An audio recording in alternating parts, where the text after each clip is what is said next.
ये गलत है। प्लीज अपनी उंगली बाहर निकालो। मैं आपकी बहन हूं। मैं आपको कितना शरीफ समझती थी, लेकिन भाई ने मेरी एक न सुनी, और जो जो उनके मन में था वो सब उस रात भाई ने मेरे साथ किया। आखिर ये सब कैसे हुआ, वो सब बताऊंगी आपको इस कहानी में। मैं कोलकाता की रहने वाली हूं। मेरी उम्र 19 साल है। लोग कहते हैं कि मैं दिखने में काफी अट्रैक्टिव हूं, और शायद इसीलिए मोहल्ले के लड़के अक्सर मुझे लेकर बातें करते हैं, लेकिन हमेशा इशारों में। मेरा परिवार बहुत छोटा है। मैं, मेरा छोटा भाई और मम्मी। पापा का निधन तब हो गया था जब मैं 7 साल की थी। मम्मी को पापा की जगह बैंक में नौकरी मिल गई, और उन्होंने हम दोनों को पाला। अब मैं और मेरा भाई दोनों कॉलेज जाते हैं। ये 3 महीने पहले की बात है। उस दिन सोमवार था और मैं कॉलेज नहीं गई थी। मेरा भाई और मम्मी हमेशा की तरह अपने अपने काम पर चले गए। घर में अकेली थी और कुछ करने का मन नहीं हो रहा था। मैं YouTube पर कहानियां पढ़ने लगी, शायद कुछ दिल बहल जाए।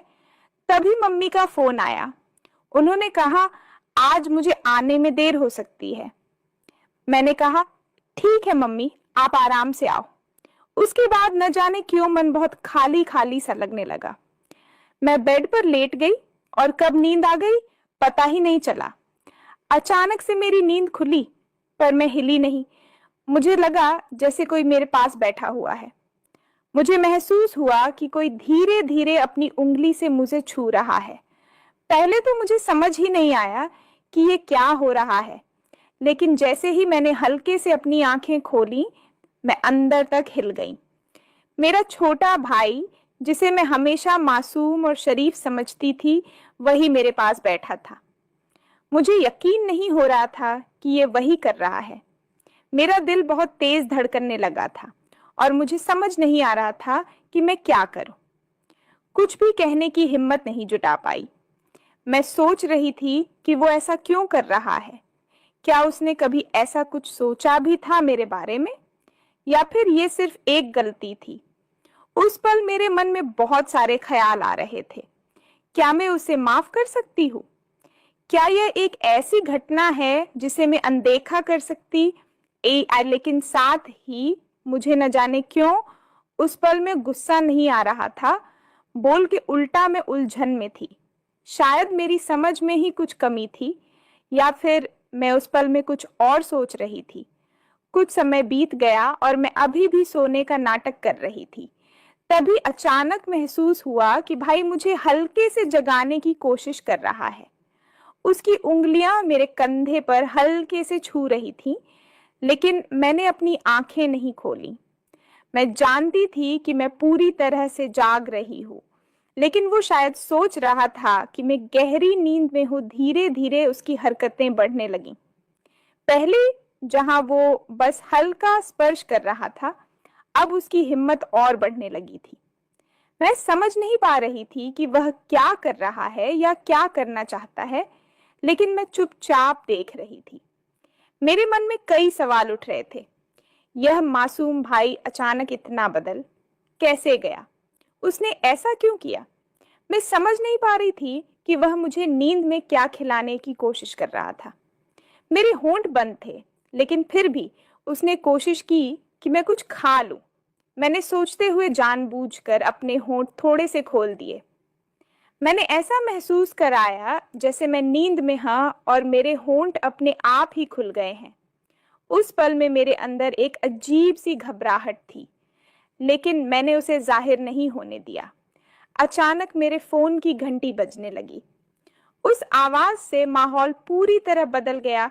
भाई तुरंत डर गया और घबराकर दूर हट गया। वो इतनी तेजी से उठा कि मैं समझ गई। उसके दिमाग में भी डर था कि कहीं मैं जाग न जाऊं। मैंने फोन उठाया तो देखा वो मेरे बॉयफ्रेंड का कॉल था। इसको भी इसी समय कॉल करना था। मैंने मन ही मन सोचा। मैंने फोन उठाकर बड़ी मुश्किल से अपने बॉयफ्रेंड को समझाया कि मैं घर के काम में बिजी हूँ। उसका मूड भी शायद कुछ और बातें करने का था, लेकिन मैंने जल्दी से कॉल खत्म किया। अब मेरा ध्यान फिर से भाई की तरफ था, लेकिन वो कमरे से गायब हो चुका था। मैं थोड़ी देर तक सोचती रही कि अब क्या करना चाहिए। मेरा मन अशांत हो गया था। ये वही भाई था जिसे मैं हमेशा मासूम और समझदार मानती थी। वो अचानक इतना कैसे बदल गया? क्या मैं उससे इस बारे में बात करूं या इसे अनदेखा कर दूं? बहुत देर तक मैं अपने विचारों में उलझी रही। मैंने सोचा कि अगर मैं इस पर कुछ नहीं कहती तो शायद ये घटना फिर से हो सकती है। लेकिन अगर मैं उसे कुछ कहती हूँ तो हमारे बीच का रिश्ता हमेशा के लिए बदल जाएगा। फिर मुझसे और रहा नहीं गया। मेरे मन में उथल पुथल मची हुई थी और मैं भाई से बात किए बिना खुद को रोक नहीं पा रही थी। उसके कमरे की तरफ बढ़ी। भाई का अलग कमरा है जहां वो अक्सर जाकर पढ़ाई या कुछ और करता है। मुझे समझ नहीं आ रहा था कि मैं उससे क्या कहूंगी या किस तरह इस पूरे वाक्य का सामना करूंगी। जब मैं भाई के कमरे के पास पहुंची तो दरवाजा आधा खुला हुआ था। मैंने धीरे से अंदर झांका। जो मैंने देखा उसने मेरी आंखें पूरी तरह से चौड़ी कर दी।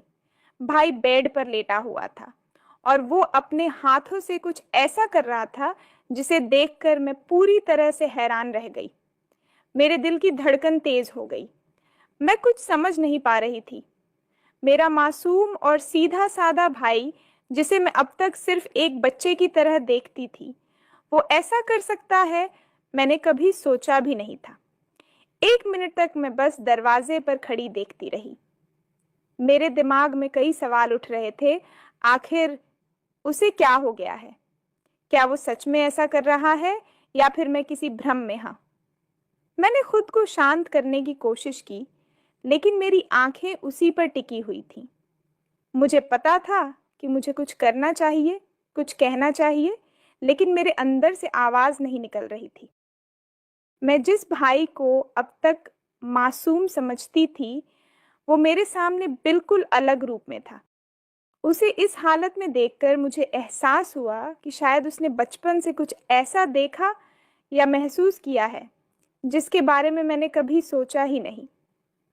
मेरे मन में उसके प्रति नफरत नहीं आई, बल्कि मैं उलझन में थी। मैं समझ नहीं पा रही थी कि ये उसकी कोई गलतफहमी है या फिर कुछ और। मैंने धीरे धीरे दरवाजे से हटने का फैसला किया। मुझे नहीं पता था कि अगर मैं उसे इस हालत में टोकूंगी तो हमारे बीच क्या होगा। मैं मन ही मन सोचने लगी कि उसने मेरे साथ कुछ गलत कर दिया तो। उतने में उसने मुझे देख लिया और वही हुआ जिसका मुझे डर था। भाई को मुझे देखकर रहा नहीं गया और उसने मेरे पास आकर वो किया जो उसे न जाने कितने दिनों से करने की तमन्ना थी। अगर आप जानना चाहते हैं कि आगे क्या हुआ तो मेरे साथ जुड़िए कल। कहानी में रोमांच और भी बढ़ने वाला है और आप इसे मिस बिल्कुल नहीं करना चाहेंगे। तो अभी चैनल को सब्सक्राइब करें ताकि हर अपडेट आप तक सबसे पहले पहुंचे।